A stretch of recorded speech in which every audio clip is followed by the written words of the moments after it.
or whether they just let him play Lulu and go at him from there, since he hasn't been a force one way or the other. Well, let's see, shall we? We're into bans and picks. The first one out of the gate here for Cloud9 will be Jax. Aim straight in there at the top lane. And an interesting choice there right from the very get-go. What are TPA going to go with? Will that Elise be taken away here? Possibly, but not this round. It's Lulu, which Link has played in both games so far. We should also mention that Cloud9 have run the exact same lineup 2 games in a row. I think that also increases the priority of Ziggs even more so. Link is a guy who played a fair amount of Ziggs for CLG, even though Cloud9's not a team to play Ziggs normally. The Twitch ban makes a lot of sense, obviously, and we have to point out, since we were just talking about Elise, even though Wins plays a lot of mechanically difficult junglers like Lee Sin, he has 1 game on Elise in the entire season he played in the GPL, and it was a defeat.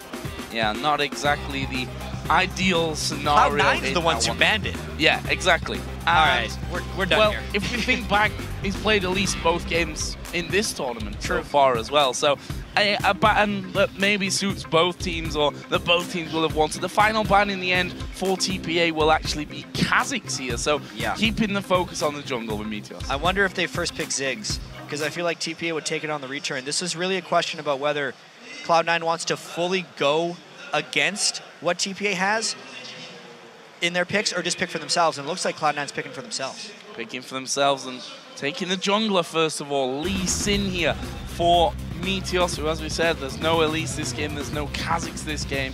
Lee Sin is going to be his fallback champion. For TPA now, what do they go with? We see a few switches around. Morgana, let's touch on that, even though it's not locked in here, because that is another big one. Lemon Nation has, of course, played a hell of a lot of Morgana. Yeah, he played it and lost with it, I believe, yesterday, which was the first time he's lost to Morgana in 13 attempts, if we count playoffs, regular season, and this. So those are some really nice picks early by TPA.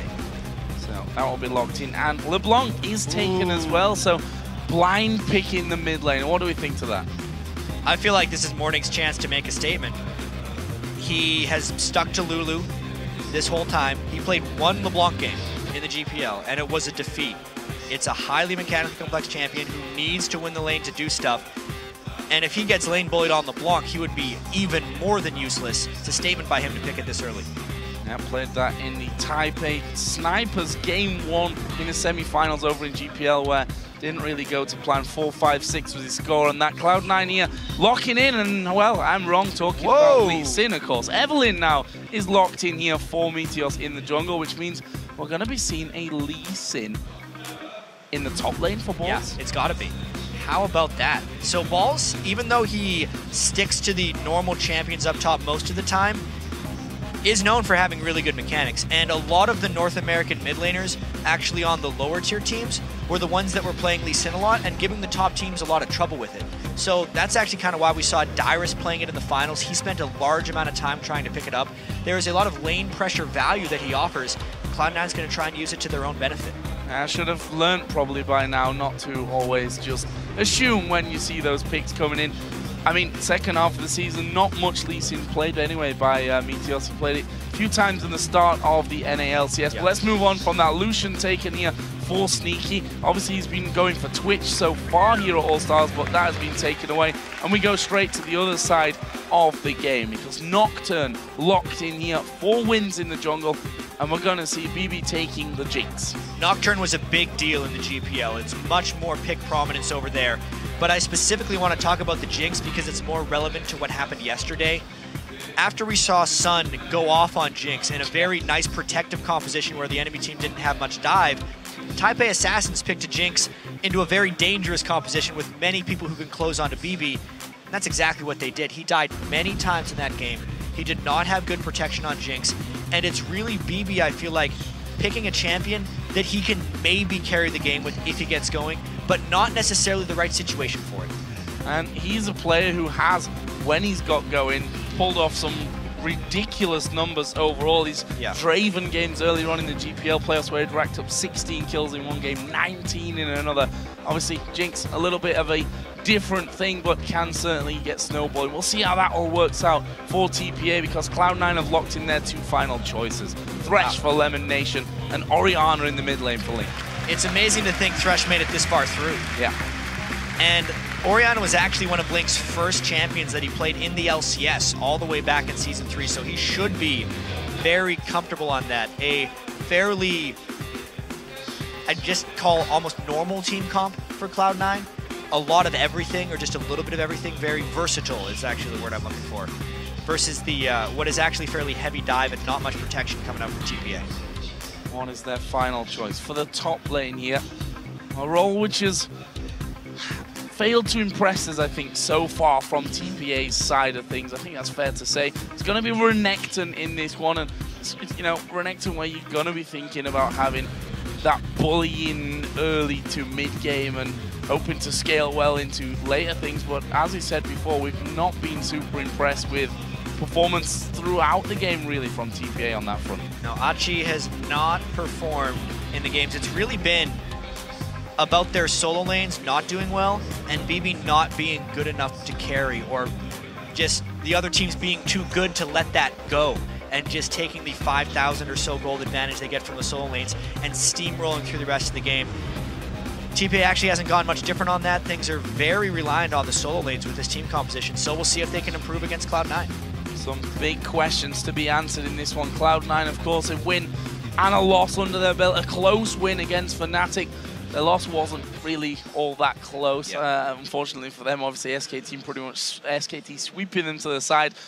For TPA, this is pretty much do or die. I mean, people are already looking forward to TPA versus Fnatic later on, but those kind of things could be decided before. We're going to find out, and of course, the teams are now loading onto the Rift, so why don't you guys let us know who you think are going to win this game. Send your pick to @LOL Esports and use the hashtag C9 win or TPA win. And it's so important because we're coming into the second day of group stage here. This game really secures Cloud9 advancing out of group stage if they win. If they lose, there's a very large risk that that 1-3 record would lead them either into a 3-way tie or not making it at all. We are in Europe, guys, I'm just saying, so ties are a very real possibility. That's where the All-Stars are. We're going to find out here. We are going into game. It's Cloud9 versus TPA. Who's going to get the early start? Again, I'm going to harp on about early aggression. That last game was a bit of an exception. It was just a bit of dancing and faker dodging, which, funnily enough, turned out to be very indicative of how the game was to go on in the end. Will we see any aggression here from Cloud9 and TPA, a team that aren't scared to get dug in at level 1? TPA had a ridiculous level 1 in their game yesterday against OMG, where they came out on top.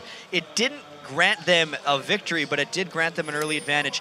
The GPL was all about level 1, so if we're looking for level 1 experience, it's all on TPA's side. And again, they must have been watching the last game, dancing in the mid lane between Sneaky and Warney. No bombs to dodge or to catch, which is also a very real possibility when that happens. TPA have got a 3-man team down on the bottom side. From Cloud9's side, it's a little bit more spread out, let's call it. A full line defense covering all the main entries into the jungle on both sides of the map. And there is the vote. 84% of you thinking that Cloud9 are going to take down TPA, which is bigger by a considerable amount than it was with the LOLesports.com vote that we heard a little bit earlier from the analyst desk. So, TPA stacking up here by their red buff. Looks like there's not going to be much of an invade, and if so, it's going to come very, very late here from TPA. Yeah, we might actually see that game without a level 1. I'm very surprised that it's such a one-sided vote for Cloud9. Obviously, it's probably a heavily American or Cloud9 fan base voting for this particular broadcast, because knowing Cloud9 coming into the tournament without high, hopes were not high for Cloud9. And I did that completely unintentionally, Joe, I swear to God. And TPA, with the championship of the GPL, actually came into this with an even stronger roster than they had during the season. The acquisition of wins from their sister team TPS was hailed as one of the best transactions that any GPL team has made in years, and it hasn't shown through so far in the All-Stars. There's always time to shine while there's still games left to play, as Lemon Nation here being very aggressive onto Jay. You've always got to be very mindful of those bindings. Lemon Nation, of course, went for the Flay here at level 1. We saw that just a couple of seconds ago.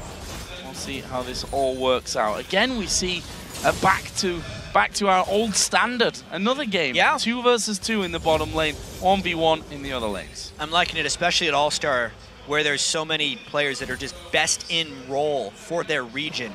BB, as far as AD carry is concerned, is just the legend from Season 2, still the last remaining member from that championship team, captain and carry for TPA, against Sneaky, who, by the way, had the best KDA in the North American LCS, really best stats overall as far as AD carries are concerned. That's going to be one hell of a matchup down bottom. And here we see Meteos. He was the key target for TPA. There's the hook onto Jay. This is trouble. They're going to go for Bibi, though. He flashes away. Now they go towards Jay. They've not got much CC to lock him up, but they'll force the flash nonetheless. Both flashes used by TPA and the heal from Bibi. That is a huge move right there. Cloud9 burned absolutely nothing.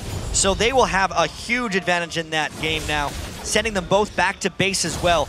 Next time a hook lands, it could very well be death. So this top lane, Balls, had a very tough game yesterday against SKT, a game that he'll probably want to just forget, to be honest with you. So far, having a bit of a hard time being bullied around, but you can see keeping up with the CS on that front nonetheless. Yeah, Lee Sin actually isn't a guy who can take on Renekton crazy early on in the game. He's mainly looking at Lee Sin so he can be more of a late game assassin. He can teleport into fights and really jump around and punish squishies early, plus become a late game split pushing threat once he gets a whole bunch of lifesteal to outlast the tank Renekton who can't burst people down. That's the strategy of the Lee Sin pick there. Oh, a hook coming through there. Nocturne had actually just showed himself. That's the first, I'm not sure if we can really call it gank from Wins. He just walked into the lane there, was spotted early enough from it, and we can see that Meteos actually replying to this one, just moving down again towards the bottom side of the map. And an interesting choice by Wins there, going Spirit Stone. Oh, nice binding by Lemon Nation. That's a lot of damage. Good combo coming in, wasn't enough in the end. There is the hook actually coming down, but they've got no follow-up here, Cloud9. We saw Meteos had already backed away on towards his Golem camp. And to finish the point on Wins' item choices, this is the slightly nerfed Spirit Stone, where there's a name for this, the Wriggle's Lantern, Pharaoh Flare. There you go. It would be the nerf Pharaoh Flare if he would have went that route where it takes 30 stacks to transform. Pretty much everyone was building that on Nocturne. He is most likely going for a Spirit of the Elder Lizard, a much older Nocturne build that he's going to be more comfortable with, because as we said earlier, the GPL had a lot more Nocturne picks than the other regions, and that's what he would have been using when it was popular. Doesn't see the need to change over to the Pharaoh Flare. See that Balls has gone back. We saw him recalling a few moments ago. Has picked himself up a second Doran's Blade in there as well. Wow, that's a max range hook onto Bebe. The Black Shield came down just a little bit afterwards. The CC wouldn't have followed through anyway, but Cloud9 on Lemon Nation in particular, can't fault him for his hooks up until now. One of the results, though, of BB going back very early in the lane is he's actually got an item edge on Sneaky. Until Sneaky shops and gets a BF sword, they actually can't capitalize on those burned summoner spells. By the time Sneaky ends up shopping, the summoner spells may be back, actually. Very, very possible from that one. He does have a big CS lead, though, does yeah. 39 to 23. Just watching this mid lane there, we saw a lot of damage coming through already from Link on towards Morning. If you look at the items, Link has been back, and there's actually the clone being popped. And Link, Flash, Ignite still available, same over the other side. We'll see if any more aggressive action. I can't imagine that will come out of Link. I think harassment and farming is the name of the game for him. He's not a typically aggressive player, but at the same time, you do want him to try and take advantage of Morning a little bit. He's down about 10 CS. Getting the LeBlanc clone shows he's been getting a lot of harass on him, but that harass hasn't actually led yet to a farm advantage. Maybe once he gets a little bit more ability power after that Chalice and starts building up to the Athenes, we'll see more of that, but it's going to be tricky for Link. Oh, Sneaky taking a lot of damage. Actually has to just dash away from the Dark Binding. And that's the danger that you've got with Jinx Morgana in there. You've got the chain to really put down. Once you land that binding, you put the chompers in position. You've got a lot of time for basically free damage. This will be the point now as well where Sneaky gets his BF sword. They went back into the double golem, so he's going to be coming back with that big item advantage. While the summoner spells will be back up for TPA, the advantage will be that BF sword, so it's not actually advantage lost, despite them not getting kills while summoners were down. Morning is going to be gifted the first blue buff for him of this game.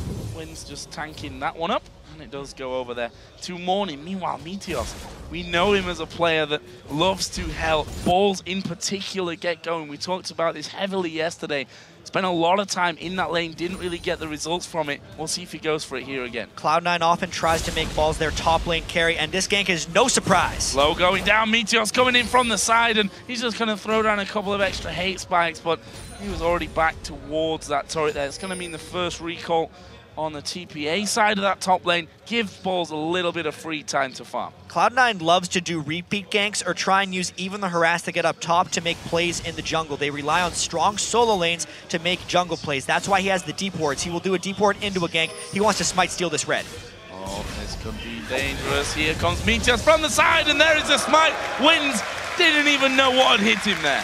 Well, she was invisible coming in, but Meteos had the timing, and instead of waiting for it to be a smite battle, actually just used a bunch of spells with his smite, so to better secure it from Wins. Great job getting the deep ward off the gank that didn't work into a play that did. Lemon Nation actually getting a ward down by the blue as well. Are they going to look to control that one next time around? Of course, it was taken a little earlier. Here we go, though. They're going to throw everything down onto Lemon Nation. He just wanted a ward in the enemy jungle, and what's going to happen is he gives up the first blood, and it goes on to Morning. And that is huge. If we remember the games the TPA did win at the IM World Championships, it's when Morning went off. He was on Ziggs there, but the first blood with the Nocturne gank goes a nice way to helping him against Link in the mid lane. Bit of a setback as well, considering how well this bottom lane had really gone for them in the previous 9 minutes of this matchup. Sneaky was far and away in the lead. Forced to recall there after some damage coming in, and that's only a 10 CS difference. And additionally, Lemon Nation didn't decide to go for the Relic Shield Thresh build. He's actually rushed the Sightstone, so he's going to slowly fall farther and farther behind Jay in gold, who's went for the very good gold generation item in the Frostfang now. He also just refreshed his red buff, by the way, after stealing TPAs away with his smite. Went and took his own. And we'll be just recalling back to home. Want to take a look at the top lane items as well.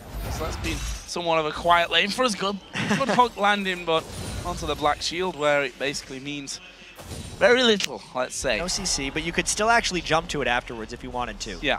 It's one of the weird Black Shield interactions you'll get with that hook.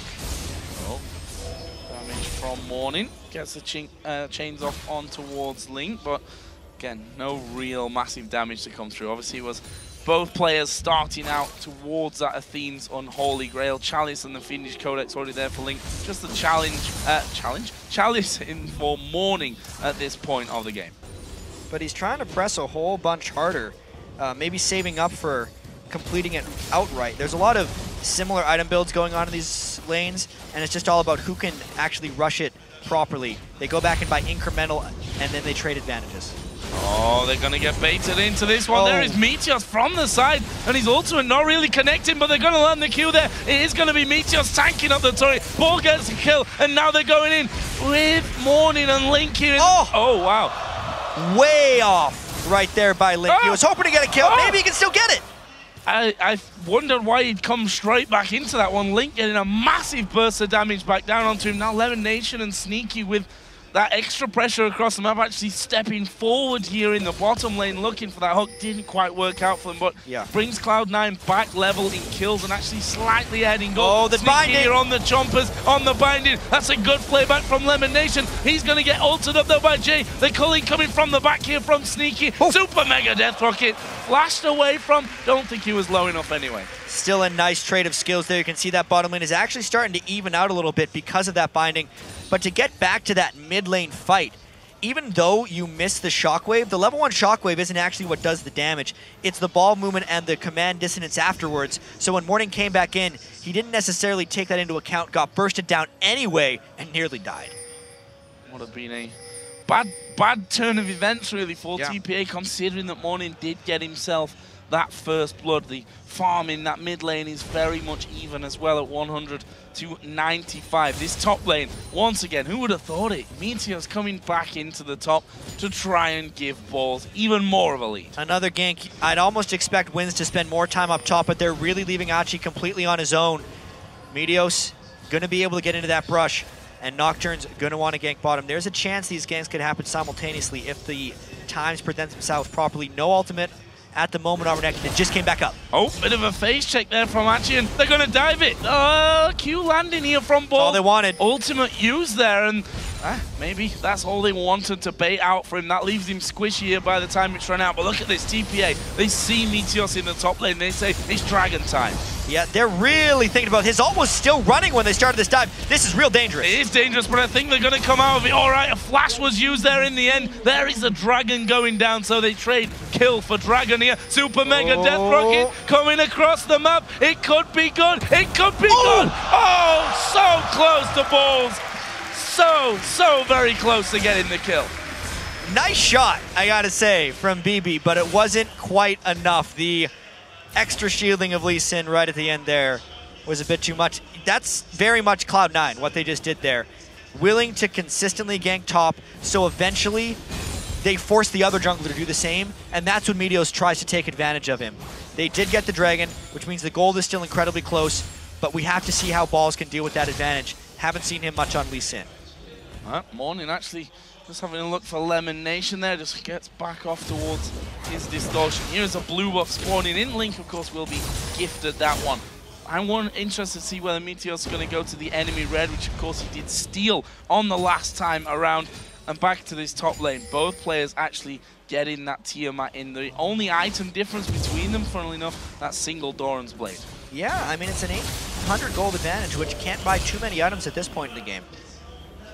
Morning throwing his entire combo in there, and Link's like, nah, you can't burst me down just yet, my friend. Oh, and what? Meteos again camp into that top lane, camping very, very hard. And Sneaky gonna step forward, actually dodging the Dark Binding. Gonna get some good damage on towards Bebe here as well. Jay, of course, a little bit tankier, can afford to take a couple of those hits. There's actually no one coming down to help. Nocturne's based here, so won't be in position to actually dive in with the Paranoia if he needs to help. Meanwhile, Link again gonna be facing some pressure from Morning. He's surviving a lot of those trades and still coming out pretty even on farm. And the bottom lane for Cloud9 has been doing spectacularly. It's really bad news for TPA if BB is losing that 2v2. That's one of the reasons Wins can't counter gank the top lane ganks, because he's trying to help out the bottom lane and getting sucked into other parts of the map. Yeah, trying to bait Link in. Sadly for TPA, Meteos had already had a look there and spotted Nocturne waiting on top of that turret, and in the end Wins decides, okay, not really going to get in with a chance to do anything on this side, so I'm just going to back off. We've also seen Jinx backing away here as well. Bebe picking up that Bloodthirst. It leaves them pretty much even in terms of damage down in that bottom lane. There's just, that, again, that single Doran's Blade that separates the two of them. Oh, they definitely spotted Meteos out there. He was trying to sneak up, but I wonder if that's going to stop him. Yes, this time they're actually sending aid, but that's going to pull from other lanes. We were talking a bit about Wins earlier and how he hasn't looked great in the games, but he's actually made a lot of really great escapes. He's just constantly having to put himself in bad situations on Nocturne here, where he's got to maybe gank a Renekton who's behind, or just try and brute force a bot lane gank who is also behind. They're hard decisions to make, and while he can be great mechanically, you can't do everything if your lanes are losing straight up. Lemon Nation getting a bit separated here from Sneaky. If we think back to the 2v2 matchup in the bottom lane yesterday, actually that was a result of or the start of a kill actually for SKT when they managed to separate Lemon Nation away from Sneaky. This time around, Sneaky down to half HP Bloodthirster, as I said before, so not going to have too much of a problem with getting himself back to a healthy position. 152 to 115. That has the potential to get a little bit out of hand late game. Luckily though, if you actually consider the overall gold of the lane, with Jay having that Frostfang, which has actually accumulated him nearly 500 gold, he's substantially ahead of Lemon Nation, and it could end up evening out.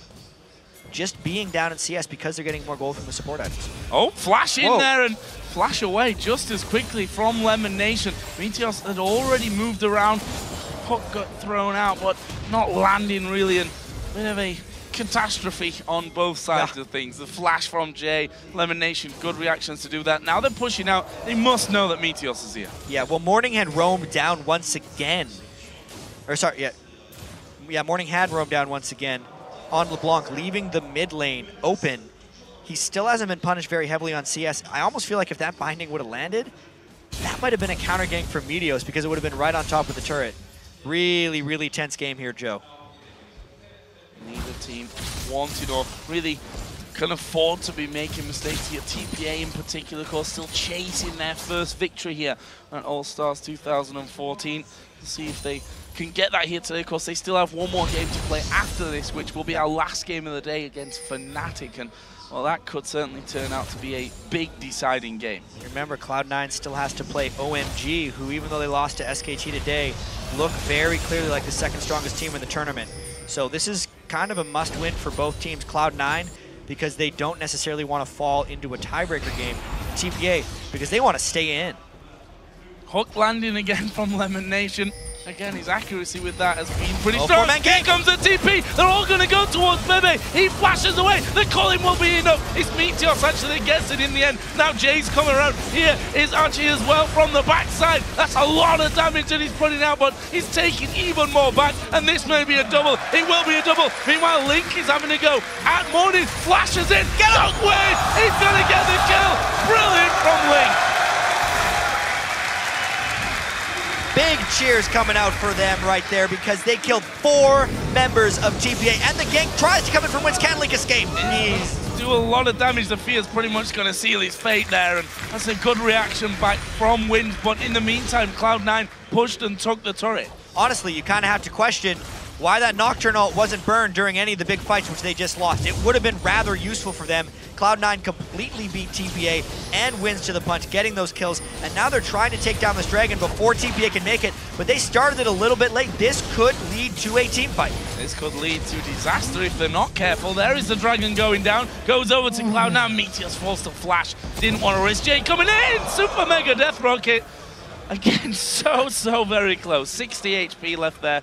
60 HP is enough. BB has been so unfortunate with those super mega death rockets, not quite finishing off twice now. That would have been huge for his overall scaling in this game because he's picked himself what needs to be a bit of a hyper carry. He doesn't have the big protection on this team with that Jinx. Turret back for TPA though. That's their first one of the game. Still low scoring when we look at turrets and how the meta really is, but with that said, we have been seeing more and more of our older 2v2 standard lanes with the top laners facing off against each other, which I think Cloud9 aren't too unhappy about. They feel strong in their 2v2, and they know that Balls is always going to have basically a 2v1 lane because Meteor spends so much time there. And when it's mattered most for Cloud9, they've actually been best at the standard laning phase games. I think back to their NALCS finals against Team Solomid, and they played all 3 games as standard as the lanes come. They've also wanted to do that in their games here at the All-Star. Oh, Lemon Nation, how fast are you? Very fast, apparently. Manages to get the damage down. Morning going low here. The calling comes through. Wins is dead. Shockwave comes in. Meteos actually picking that one up. Gets the killing spree. Sneaky's taking the outer turret. Will they go for the inner? LeBlanc is so very low. There's no defense there for them. Cloud9 is really starting to take control, fully invading the jungle right now. They have left the bottom lane slightly exposed, but it's because they took so many more advantages on the rest of the map. They are trying to take advantage now of that Ravenous Hydra Lee Sin and the pressure he can potentially create, knowing Achi can't go back to that top lane safely. And he's in the mid, just pushing that one out there, giving that cover and making sure that there was no fast push on towards the inner tower. Bebe was thinking about recalling there. I think actually he turns around onto Sneaky. He's got a super mega death rocket. Here is Meteos though, and Sneaky just backs away. Meteos tanks up the rocket, and that's a kill for nothing. And a turret in the top lane from Balls. I really feel like Sneaky took advantage of BB's need to carry games right there, because that was an unsafe fight to engage in for BB, even if he can win a 1v1. Sneaky knew he had Meteos in the back pocket. Classic bait, but it really preyed on the instincts of BB. Oh, Lemon Nation, are you going to go down? That's a lot of damage from Morning. In the end, he spotted Meteos around the side. He's like, no, I can't really go that deep. Here is Balls, though. He's going to have 2 men coming around. That's a good binding. There's the third as Wins comes in. Can Balls get away from this one? He's feared up for what surely feels like a day. Kicks one back, doesn't get the knock up onto Wins. Flashes away from the binding. Well, there's the paranoia. His life stealing like a boss, but it's not enough to keep him alive. And now Meteos 1v1 against Morning. Morning just using the distortion to get away, but that wasn't a close duel. No, that was Meteos popping out of stealth and nearly taking down Morning. Morning has started to fall behind in this game. In fact, he's going for the Deathfire Grasp LeBlanc build, which is single target. And this near escape by Balls, it didn't seem like it was going to come. He really looked dead to rights. Dark Binding into Fear. Finally, he can start running away. The kickback just barely missed wins, but then he still had the flash making the ult burn. And if he would have juked this last Duskbringer by Nocturne, he very well may have escaped.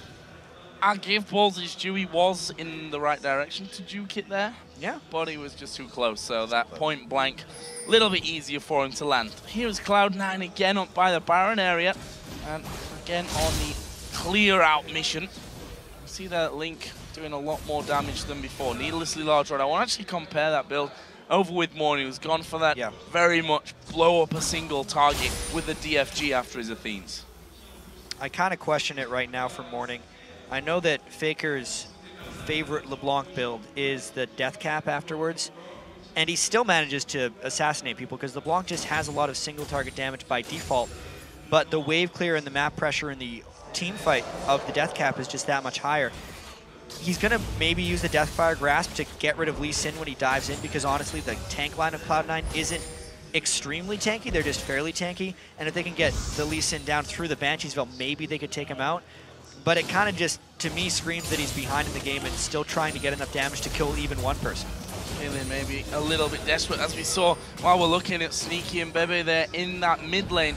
The fight that was baited earlier on, Sneaky was at half HP, but with a Bloodthirster, a Zeal, and a Phage, and was saying, okay, I can still fight you here. This is a fight that I want to take. Meteos came in there, and that was the 4th assist, actually, for Sneaky. He's not quite been as lucky here in terms of picking up kills. That was a very close hook to landing on towards Jay. And look at that, Bebe and Sneaky having a bit of an encounter underneath the turret. Here comes the Paranoia. They're going in for Link. Have they got the damage here? They will do with that DFG. Actually, it wasn't even used, so forget about that one. But they get the kill nonetheless. And that was just Wins burning his ultimate right there to finish off Link. The question then remains, can TPA make advantage of that? Because with the Nocturne ult down, a lot of their team fight initiation would be lost. And if they don't make anything happen, I feel like Link is going to be all right with that death. So TPA themselves, after that kill, just trying to get a bit more control back over the Baron area. As Morning coming in. He does definitely hurt, there's no doubt about that. But imagine if that was a death cap. Sneaky would have been much closer to death off of that one and far more scared back. He didn't even use the DFG in their actual kill. So he's got to pick up his game still. Certainly have to press those actives if you're going to go that route, that's for sure. Sneaky just backed away after taking that damage and comes back off towards the lane. Balls, as he said before, the Banshee's Veil now in there for him as well, which is going to prevent either the first binding coming in, whatever the CC that could be landed from around it, part of the burst from Morning as well, which will completely break his combo. In the meantime, with Balls putting down all this pressure in the enemy jungle, they've basically just snuck straight in there and they're taking the dragon. And I also think the death cap that's been completed by Link will be something that Cloud9 uses to force more of the game here. When they play these solo lanes, they're actually pretty good at taking the game to late game, or they have been. But that's when they have a Jax in the top lane. With the Lee Sin in the top lane right here, they're actually on a bit more of a timer. They're not going to win by as much because Morning will eventually get to a point where he just kind of kills Sneaky. I want to see how Cloud9 can make decisive moves now to win the game and not just know that they're going to be better late game. I want to mention the second item finished for Bebe, picking up the Last Whisper, that's the name of it, almost forgot somehow for a second there, on top of his Bloodthirster. Other side, of course, earlier on, definitely the Trinity Force was finished by Sneaky as his second item coming into this one. If you look at the junglers as well, very similar, in fact, almost identical build routes at this point. There's a hook coming through. It's going to force them away from the tower. Good leash coming in now towards Lemon Nation. Meteos going to take a bit of burst, but it's Jay that they really want from this one. Here comes Wins diving to the back. The Colin is ripping him to pieces. Wins is super low. Balls goes in. It's Aoki that's coming in from the back, though, and Sneaky's trying to run away. He's on his own, completely isolated. The rest of the team is low. Link is going down very low. Gets the kill as he dies as well. The flash on towards Morning, and that will be a 4 for 2 for Cloud9. And that was a little bit messy. TPA always seems to be so close to winning these team fights in all of their games, and then because they've lost and made some mistakes early on, they just don't have the gold and the strength to actually win them. This gives Cloud9 the inhibitor. Inhib going down, the first one of the game. Good push through from that one, and I want to go back to the point that you just made, that they've looked close each time. Yeah, I'll make my point in a second because he's not fighting. I mean, look exactly how close this one is. Lemon Nation got killed and they get a reset for BB so he can fly into the fight here with all the ultimates being used. And when Renekton came in, it looked like this fight was going to be turned, but they just didn't have the straight up strength. BB couldn't quite finish off balls. Link came in from a flank, got a bunch of damage on it, and then TPA just kind of ended up having to fall back. If they were a little bit stronger, if there was a Phantom Dancer actually finished onto BB, or a Death Cap onto Morning instead of that DFG, because just damage-wise overall for the fight, they might have been able to turn that. All the low-health people on Cloud9 ended up steaming through and getting the inhibitor. So back to my point then, because we've seen from TPA some moments of very, very promising signs. Moments of brilliance. We've seen moments of brilliance from them, but they've only been moments. We've not seen consistent, time after time, top level team fights, decision-making from them. And you got to feel that that's going to be costing them, or has cost them already in the games that they lost. Yeah, inconsistency is unacceptable on a stage such as this with so many great teams around. Your mistakes will get punished. Maybe that's one of the big reasons their semifinals against TPS went to all 5 games. Their finals against HQ went to all 5 games. They are an inconsistent team that has moments of brilliance and moments of failure. Just too many moments of failure to actually win games here. Oh, and this could be a moment of failure. Wins is not really paying attention to that one. Damage coming his way. Actually dives onto Lemon Nation. Renekton in the back is doing good damage, but will fall in the end. And that will be a 1-for-1 trade, but it's going to keep going. Balls in the middle of the team is wrecking faces. Morning goes down. 3 of TPA do manage to escape. Cloud9, though, only losing the 1. With the champions left, they're going to go Baron, surely. Exactly. 2 main carries down for TPA. Just the support. Lemon Nation is absolutely fine with dying on this one if it means the Baron for his team. Everyone on TPA had to go back to base. Baron completely uncontested. I want to go back all the way to before the start of this game and TPA's publicly disclosed game plan. Yeah. Stop Meteos from doing his business. 6-0-6 Meteos. It didn't work. They weren't able to stop him from doing his business. And let's just take one more look at this fight, because Meteos leading the charge actually uses ultimate on the back line because the front line could be dealt with by Cloud9. They kept very good range of Renekton and then could just all come in afterwards. Balls wasn't even there at the start of the fight. Lands the Q, decides to go in and really just keep TPA occupied so that they could clean up Morning. They isolate him on the side, sneaky focuses. They still have the good in-fight play from those guys, and it ends up giving them a bear. Yeah, Balls is definitely looking a shade better than their loss against SKT yesterday. 4-1-5, you see there, so at home with the build that he's got there with the Randuin's on, with that Ravenous Hydra. And all the lifesteal you saw in the middle of the fight is tanky enough to hold him off. And he's lifestealing away anyway, whilst doing good amounts of damage. So Balls definitely is, as you mentioned yesterday, the carry top laner that really Cloud9 needing to be. He seems to be getting back into that role here today. And he's really bouncing back from the really tough game he had against SKT.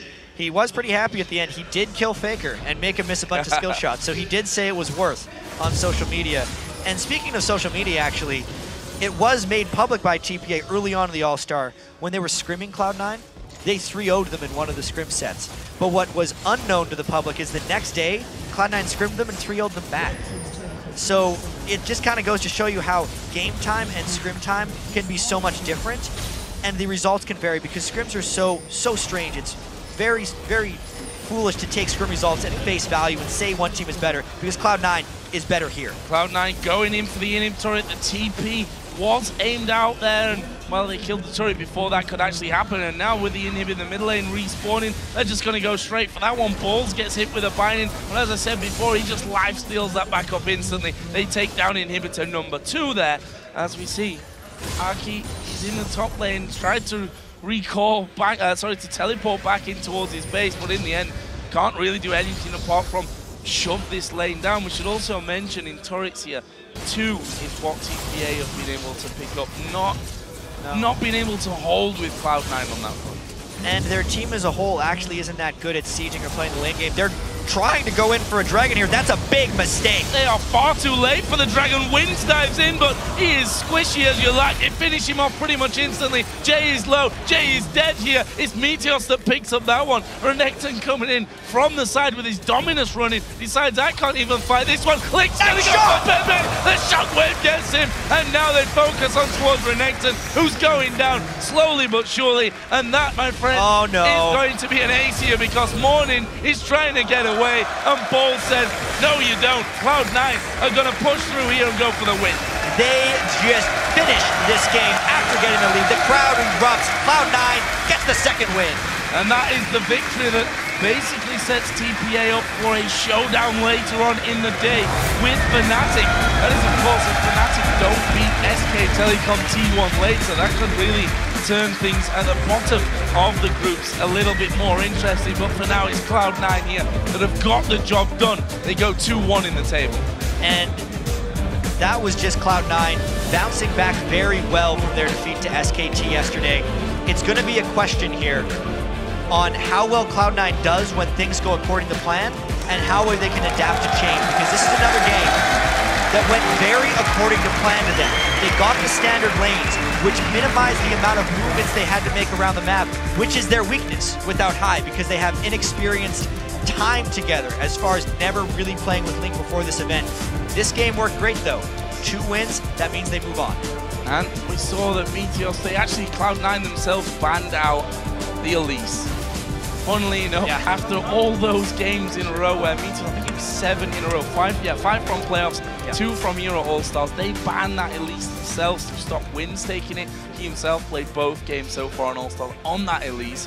Then Kha'Zix was taken away and Meteos says, okay then, it's Evelynn time. And the thing is, you know, if you watch Cloud9 games, that he's going to spend a lot of time in that top lane. Problem is, when you can't see him, it makes it a lot harder to stop that from happening. Exactly, and it's not like Wins could have just spent all the time up there, because if he did, they're fighting 2v2s against Lee Sin, which isn't necessarily a huge advantage. They'd be wasting time or just kind of trading up there.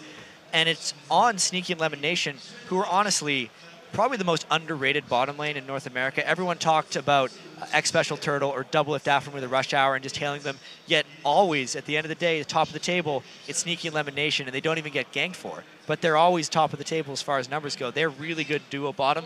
They beat up BB and J, and they're one of the big reasons that Wins could not support the top lane. Well, a big victory here for Cloud9 over TPA. We're going to hand it over to Quick Chart and the analyst desk, though, for more post-game perspective. Thank you very much, guys. Welcome back to the desk. I just want to say that with that victory, we do have 3 of the 5 regions already locked in for the playoffs. Korea, China, and now North America. Depending on how the last game of the day goes, Europe may not be making it to the playoffs for 2 years running at the All-Stars. Let's start a little bit with the Taipei Assassins. I do feel, Freak, you've spoken quite extensively about the individual decision-making and some of the mistakes TPA are making. I want to highlight Wins. He did not pick up a trinket until 14 minutes and 32 seconds in the game. New meta. Was playing Nocturne. I also want to mention that he didn't go Feral Flare on Nocturne as well. What's your take on TPA? Yeah, so, I mean, you know, being true to Nocturne, didn't want to put down a warding trinket. He wants to keep the lights off. So that makes sense. He's being thematic, at least. But yeah, so the Nocturne pick works fine, but generally speaking, we saw that he never really tried to gank. He actually out-CS'd Meteos for what it's worth. But yeah, not going Feral Flare despite farming non-stop for like 20 minutes and not doing anything there. And then on top of that, like, even though he had more CS, like, Meteos was still getting more gold from conservation. So even with all that, even with like minions going down, like, Meteos is still doing more things in the jungle, right? Putting more pressure out there, just by being invisible, and right, you never saw much happen. But it just seems like Cloud9's plan of taking Lee Sin early as the first pick, making TPA think it could possibly beat a jungler here, so they didn't pick up a jungler themselves, giving the Evelynn then over to Meteos, and with 4.6, the Feral Flare nerfs, he was left with Nocturne or whatever kind of jungle he would have picked up here, and it didn't work for them, because yes, he farmed a lot. With the Feral Flare, he could have been very strong. However, he bought the Elder Lizard. Nothing really came from it, even though he was so farmed. And I feel like Cloud9, in the first start of the Champ Select, just really played it so well. I think they tricked TPA as well. Yeah, I think they They really did. I want to talk about actually the kind of turning point of that game as we move into a replay here where we saw those kills come down into the bottom lane. So let's go ahead and pull that up actually because it's quite interesting. And I think it really shows a great decision-making, instance of decision-making from Cloud9 because they were really ahead of their opponents right here. And before we start rolling this, I want to point out already that we can tell that Balls is backed off on Lee Sin up in the top lane, which sets up the teleport in the first place. And then there's also a ward in the river brush right there so that Link can follow Morning down into the bottom lane and zone him out. So let's get this rolling right here. And right away you see the teleport coming in, which means a delayed teleport, but Meteos was already set up right there, so it makes it quite easy to get the first kill, and then turn around onto Jay. Now in the mid lane at the same time, we're watching Link and Morning duke it out, but that prevents the LeBlanc roam to pick up any kills at all after that. And indeed, the ward in the brush allowed Link to see past to get that damage down and then pick up a kill onto Morning as well. So it's just that power of the decision-making. You can see the setup and the power that exists in having the plan in place and forcing your opponent to react. So they were just really set up for that. They knew all of the possible outcomes, and then they just turned it really quickly. Yeah, I agree with Christo here. Cloud9 made a plan and they executed. If you look at TPA, I don't necessarily think their composition was really bad. I think they could have played it a lot better. Their bot lane underplayed their matchup. Top lane, Renekton should be able to hold his own. And if all the lanes hold their own, then Feral Flare and Nocturne can farm up a Storm into the late game. The Morgana Jinx lane should do fine against Thresh. The Morgana Lucian lane should be fine against... No, I'm messing them up. TPA's lane, Morgana Jinx, double trap combo should beat Thresh Lucian, or should at least be going equal. And they weren't beating them. They were getting hooked. Then Black Shielding afterwards. They just weren't playing their matchups correct. And then Wins was completely invisible on top of that. I mean, he didn't even buy a trinket. He was on tilt. TPA just didn't have a plan. Well, closing thoughts from Fischer? Well, it was pretty much the story of the game. Cloud9 didn't even need the shot calling. They didn't need to rotate around the map or anything. They just outplayed TPA individually. And it was the whole thing going in here. So now, as a European, for Fnatic, I actually believe Fnatic will win the game, and I hope now Eurobucks can go to the semifinal. Well, every time you voted for them in the past, it hasn't worked out yet. It is day 2. Just letting you know. Anyways, guys, we are ready for the interview, so let's send it over to Sharks, who's sitting by with Link from the victorious CLG Cloud9. Thank you very much, Quick Shot.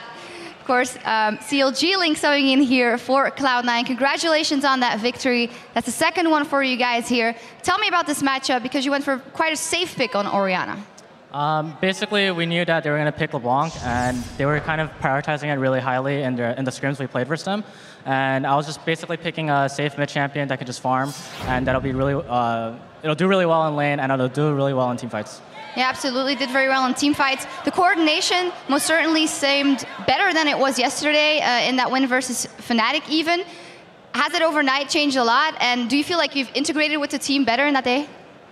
I think the more and more I play with this team right now, I'm just getting more and more comfortable with them.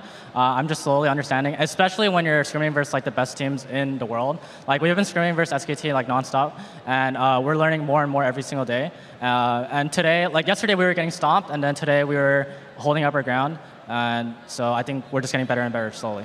Yeah, absolutely. You talked about scrimming SKT, and it is of course a great opportunity to get a lot of experience here at this tournament. You got to play versus Faker yesterday. What was that matchup like for you? Simply put, Faker is basically the best mid laner I've ever lane versus, and that's playing versus every single other mid laner I've played versus.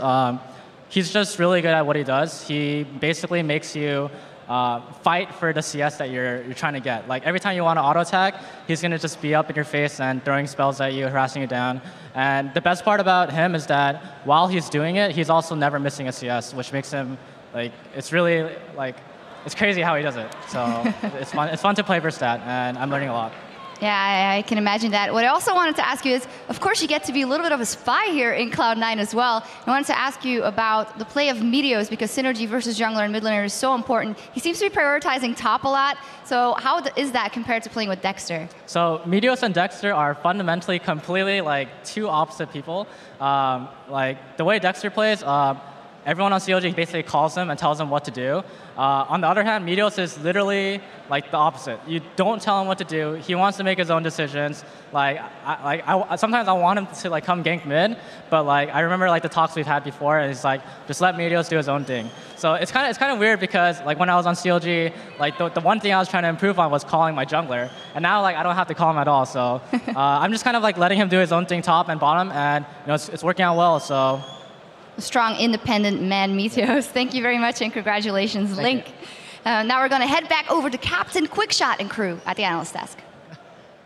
Aye, aye, matey. Thank you very much, Shocks. Before we get to the Twitter question that we have been asking and getting replies from you all day, I have a very quick question for Monte Cristo. We heard Link saying that he's getting in deep with Cloud9, learning their strategies. Shocks called him a spy. Have you got your questions for him when he returns to the CLG Of camp? course, he's going to be thoroughly debriefed once he gets back. You know, it is really valuable to have these players have your players have different experiences on different teams, especially when you know they're coming back, because you can really sift through what works on that team and what doesn't. So sure, yeah. He is coming back, right? Yeah. I guess. I hope so. He's a great player. Yeah, we'll find out soon enough. I'm sure Summer Split is just around the corner. Anyways, let's check what you guys have been saying on our Twitter question of the day. Earlier in the broadcast, we asked you, which player impressed you the most on day one and why? Here's the responses that we've selected. Keep them rolling in as the day goes on. First of all, hello to a fellow shoutcaster at Unheard Wolfcry. He says, Going has been absolutely in everyone's face for OMG, and he'll be a force to be reckoned with. A dangerous beast. What do you think, Freak? Yeah, Going is an exceptional top laner. He's an aggressive player, right? You've heard some of the stats during the stream overall. He's got ludicrous win rates on the aggressive lane bullies, and unfortunately, you heard Impact say like he felt like the guy played a bit nervous and that he's kind of expecting more from him. And OMG, they're a lock for the playoffs. We're going to see them tomorrow as well. I think they're going to continue to be impressive. Well, we'll see how they do. Next one comes from @LolYamazua. What's up, buddy? I was impressed with Bengi. He says, to play this aggressive and still not die, is that man even mortal? What do you think, Crepo?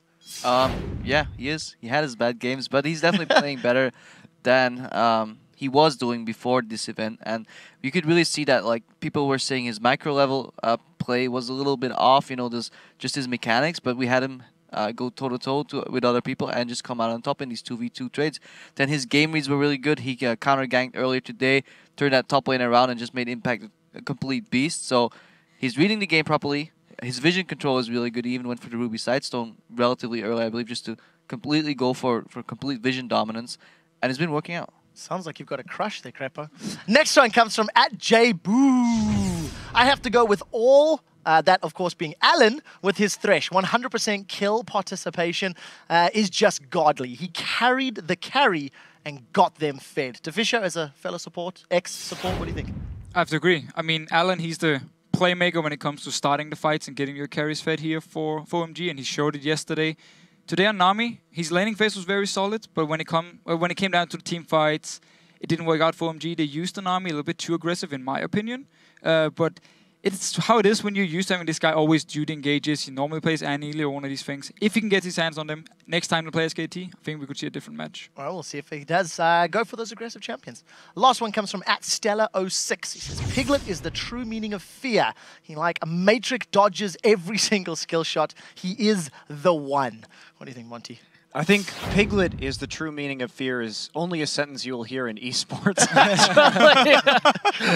But yeah, definitely. And it's worth noting that in spite of SK Telecom's slump, if there's one person who's really just kept performing, kept chugging along, it's been Piglet. Even in their losses, he's had insane KDAs and has pretty much been the reason that they've been sticking in to a lot of these games for as long as they have. So couldn't agree more. Well, we'll keep our eyes on him as the tournament rolls on. Remember, guys, to keep sending your thoughts to us at LOL Esports using that hashtag All-Star. We do have to take a very quick break, but when we respawn, we'll get right into our next matchup. It is Fnatic versus SKT T1K. We'll be right back.